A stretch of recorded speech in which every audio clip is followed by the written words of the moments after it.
Jadi, ada sebuah acara TV yang menampilkan kejadian kriminal nyata tanpa sensor sama sekali. Acara TV ini selalu up to date banget, bahkan juga viral pada masanya. Yang bikin aneh adalah acara TV ini hampir selalu tiba duluan di TKP dibandingkan polisi. Bisa dibilang ya, acara TV ini kayak selalu berhasil memprediksi kejadian kriminal sebelum tindakan kriminal terjadi. Nah, sebelum kita masuk ke detail kasusnya, hai semua, nama gue Ewing, dan kalau lo suka menonton video tentang kisah nyata mengerikan, subscribe Ewing HD, lalu nyalain notifikasinya, karena gue bakalan upload 1 atau 2 video setiap minggunya. Lalu di akhir video, tulis pendapat lo di kolom komentar, apa yang sebenarnya terjadi.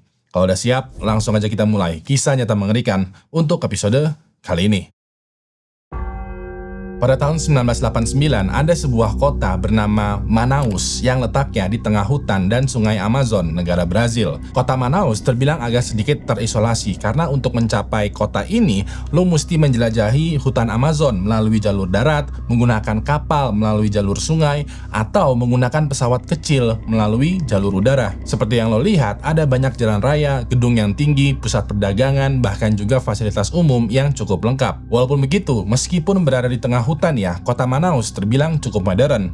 Masalahnya adalah walaupun kotanya cukup maju, Manaus dikenal sebagai salah satu kota yang cukup brutal. Tingkat kejahatan di kota Manaus ini bisa terbilang sangat tinggi, bahkan termasuk yang paling ekstrim di dunia. Tiap hari ada aja kasus penembakan, penusukan, penghabisan, konflik antar kelompok terjadi di berbagai macam sudut kota. Yang bikin ngeri adalah tindakan kriminal ini nggak terjadi di malam hari atau di tempat tersembunyi aja, melainkan juga sering banget kejadian di siang bolong dan di tengah keramaian. Dan dikarenakan hal tersebut, warga kota Manaus menjadi terbiasa, seolah-olah penampakan tindakan kriminal udah menjadi makanan sehari-hari mereka. Warga pun jadinya selalu berhati-hati karena bisa aja mereka keluar rumah dengan sehat nih ya, tapi pulang-pulang malah tidak selamat. Sampai ada nih seorang mantan polisi bernama Wallace Souza yang cukup terkenal di kota Manaus. Pada saat dia menjabat sebagai polisi, Wallace bertugas menangani berbagai macam kasus kriminal, mulai dari yang kecil seperti keributan tetangga sampai yang besar seperti tindakan kriminal antar geng. Walaupun begitu, ada satu hal yang mengganggu pikiran dia, yaitu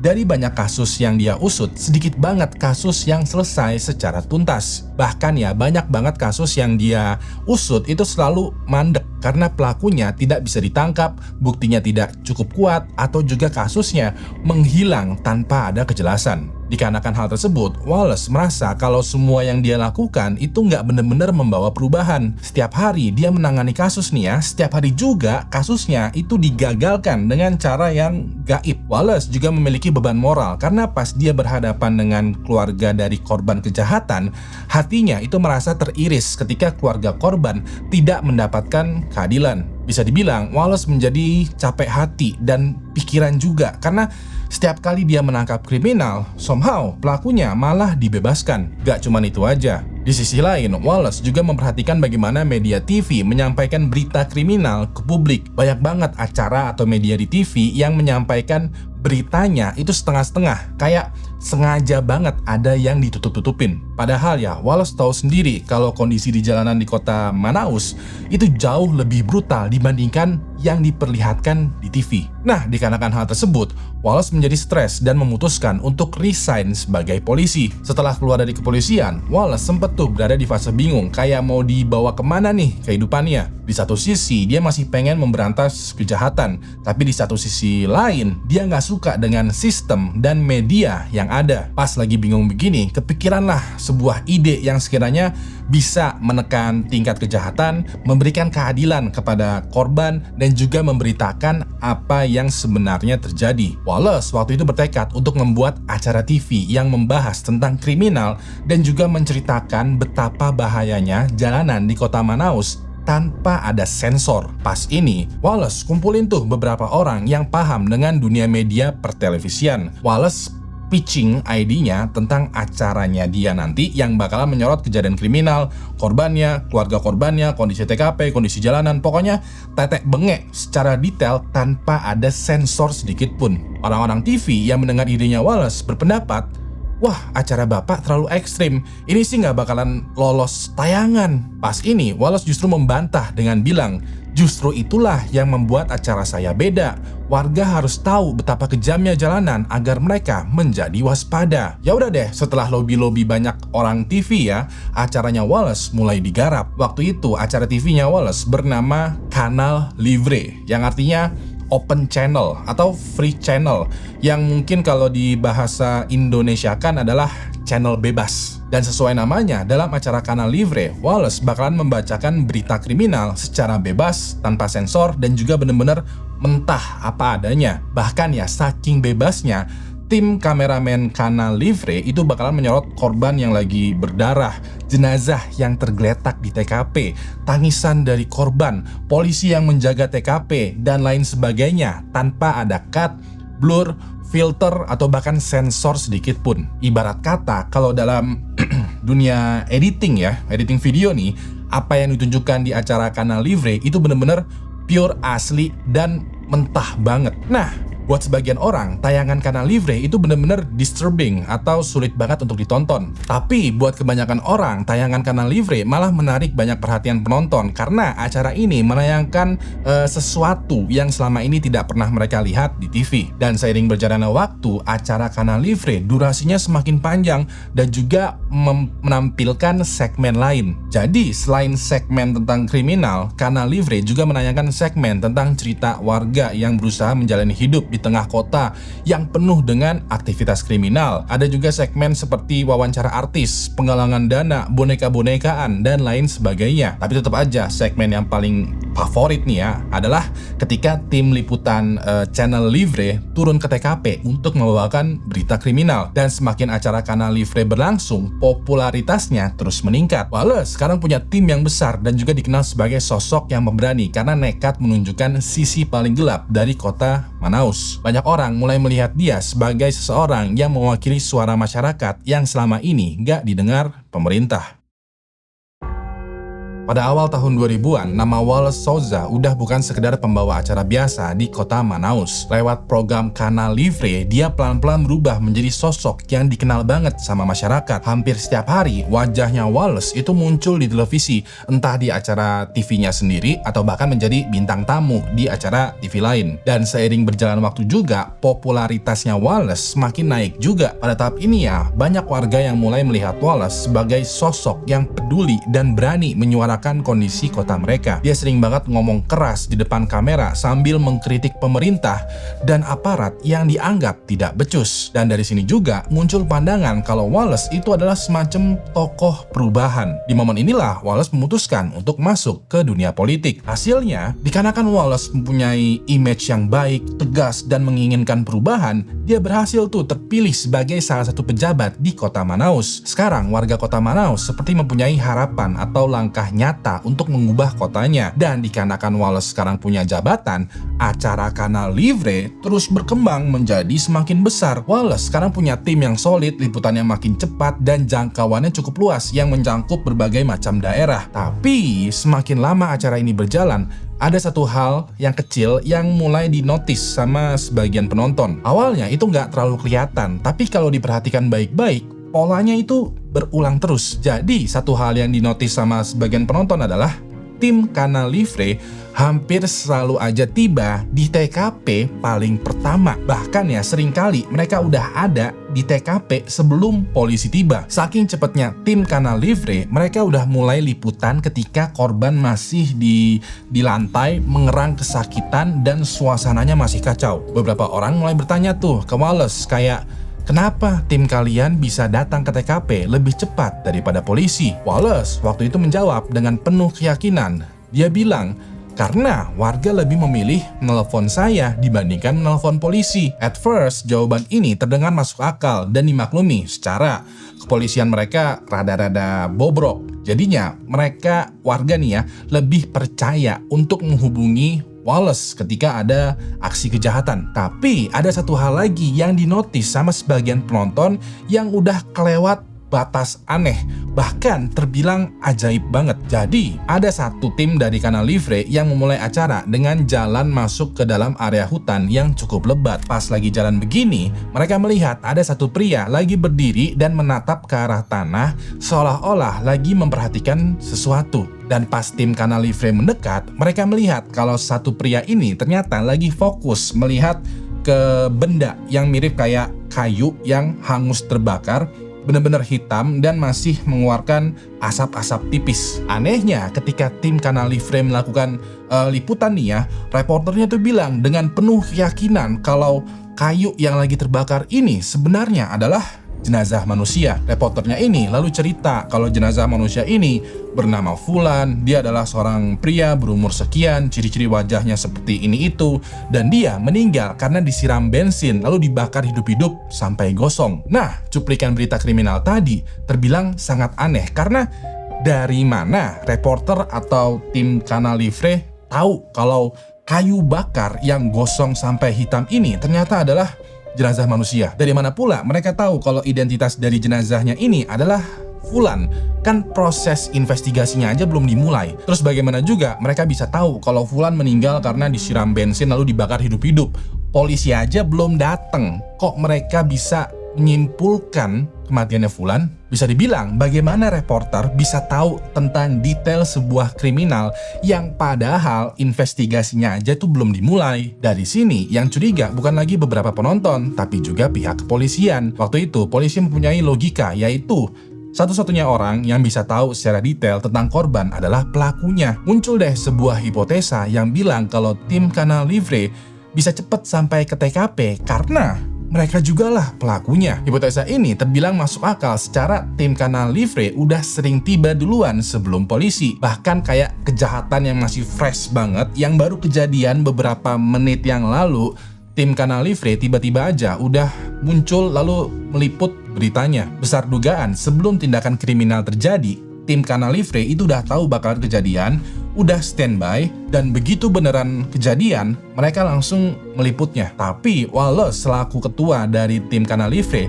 membantah tuduhan kalau mereka lah pelaku atau berkong-kalingkong dengan kejahatan yang mereka liput. Waktu itu Wallace bilang kalau mereka bisa sampai di TKP lebih cepat daripada polisi karena intel mereka di dunia kejahatan itu cukup kuat. Terlebih lagi, nggak ada bukti yang bilang kalau mereka berkong-kalingkong atau bahkan menjadi pelakunya dalam aksi kejahatan. Jadinya, walaupun hipotesanya masuk akal, Wallace dan tim Canal Livre tidak ada yang ditangkap. Sampai pada bulan Oktober tahun 2008, pihak kepolisian kota Manaus berhasil menangkap seorang pria bernama Moa yang terbukti melakukan kejahatan berupa pembunuhan berantai. Sekilas, Moa terlihat seperti seorang kriminal berdarah dingin yang udah biasa melakukan banyak aksi pembunuhan. Walaupun begitu, polisi melihat dari sudut pandang lain. Mereka berkeyakinan kalau Moa lebih dari sekedar pembunuh berantai. Dan benar banget, setelah dilakukan interogasi dan juga negosiasi, Moa akhirnya setuju untuk menceritakan apa yang sebenarnya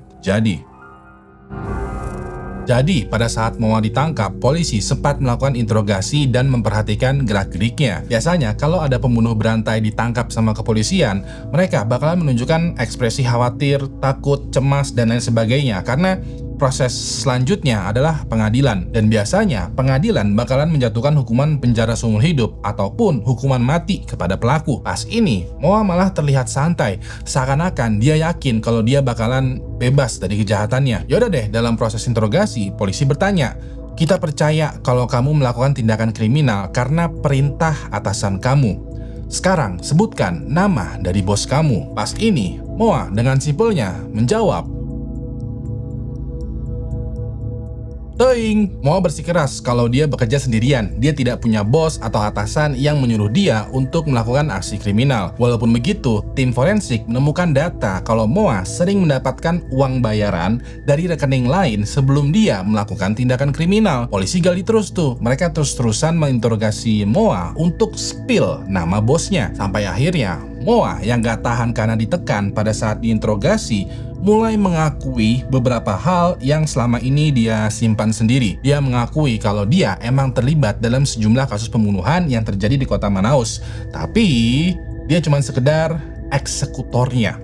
ada orang lain yang merencanakan aksi pembunuhannya. Dan pas ditanya siapa orang yang merencanakan banyak aksi pembunuhan, Moa menjawab, Wallace Souza. Bisa dibilang orang yang dikenal sebagai mantan polisi yang membawakan berita kriminal, yang membela masyarakat setempat, yang menjadi pejabat, yang dengan keras mengkritik sistem, yang juga dikenal sebagai Wallace Souza, ternyata adalah dalang dari berbagai macam kasus pembunuhan. Moa juga bercerita kalau Wallace nggak cuma dalang, tapi juga perencana yang detail banget. Wallace bakal menentukan siapa targetnya, kapan kejadiannya, lokasinya, caranya, rencananya, kapan tim Kanal Livre bakalan muncul. Pokoknya semuanya direncanakan secara detail. Dan itu semua Wallace rencanakan hanya untuk bahan kontennya. Pas ini, polisi agak-agak tertegun mendengar cerita dari Moa kalau bosnya dia ternyata adalah Wallace. Di satu sisi, polisi merasa ceritanya Moa masuk akal secara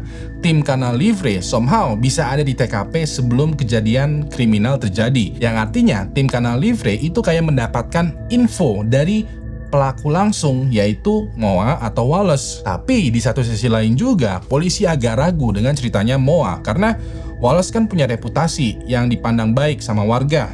Dia mantan polisi, dia pejabat yang berjanji ingin mengubah sistem, dan ceritanya Moa itu hanyalah kesaksian tanpa bukti yang kuat. Terus juga polisi masih rada nggak percaya kalau Wallace merencanakan banyak tindakan kriminal hanya untuk kebutuhan konten. Kayak masa sih ada orang yang kayak gitu? Jadinya masih ada kemungkinan nih kalau Moa asal bunyi aja, cuman untuk menghindari hukuman dari kejahatannya. Dikarenakan hal tersebut, polisi mulai bertindak dengan sangat hati-hati. Mereka waktu itu memeriksa lebih dalam lagi nih kasus kriminal yang terjadi di kota Manaus, terutama yang pernah diliput sama tim Kanal Livre. Terus juga polisi memeriksa segala macam aspek kehidupannya Wallace, berharap mendapatkan bukti atau celah dari image dia yang kelihatan sempurna. Hasilnya adalah polisi menemukan semacam pola bahwa dari beberapa kasus pembunuhan yang terjadi, kebanyakan korbannya itu terlibat dalam dunia narkotika. Selain itu juga, polisi mendapatkan info kalau Wallace ternyata diam-diam pemain di dunia narkotika. Dan pas kedua hal ini dicocokkan, muncul semacam benang merah, yaitu Wallace besar kemungkinan merencanakan aksi pembunuhan untuk pesaing bisnisnya. Dia menyuruh eksekutor dia untuk melakukan pembunuhan, lalu nggak lama dia bakalan mendatangkan tim Kanal Livre untuk membuat kontennya. Ya udah deh, pada bulan Oktober tahun 2009, setelah hampir 1 tahun polisi membangun kasus, Wallace resmi ditangkap sebagai tersangka. Waktu itu, sebelum ditangkap, Wallace somehow menyerahkan dirinya kepada polisi dan bersedia untuk menjalani proses investigasi yang lebih dalam lagi. Dan sesuai dugaan lo, pada saat pemeriksaannya, Wallace membantah seluruh tuduhannya. Dia beranggapan kalau semua tuduhan tadi adalah fitnah atau upaya untuk menjatuhkan dirinya. Dia bahkan dengan pedenya menantang balik orang-orang yang menuduh atau mencemarkan nama baiknya. Nah, dikarenakan Wallace balik menantang, opini orang menjadi terbagi dua nih. Ada yang beranggapan kalau Wallace emang beneran bersalah, tapi juga ada yang beranggapan kalau Wallace dijebak sama sistem. Sayangnya, sebelum anggapan ini terjawab, kondisi kesehatannya Wallace dikabarkan menurun. Sebelum pengadilan, dia dinyatakan meninggal dunia akibat serangan jantung. Dikarenakan hal tersebut, kesimpulan terhadap kasusnya Wallace menjadi terhenti.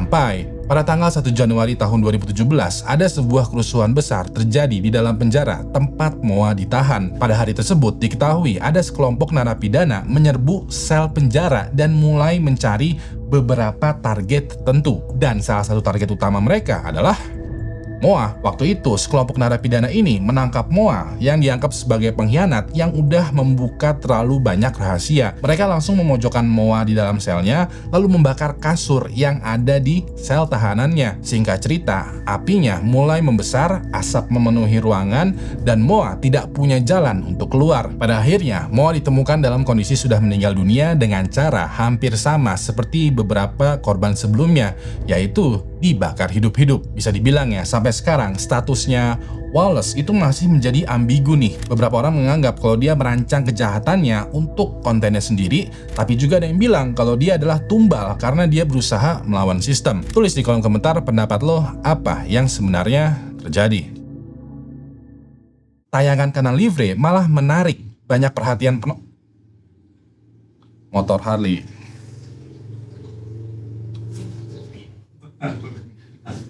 Supra Dan semakin acara Kana Livre berlangsung, popularitas. Dan seiring berjalannya waktu juga, popularitas. Moa dengan simpelnya menjawab, "Teing." Sorry.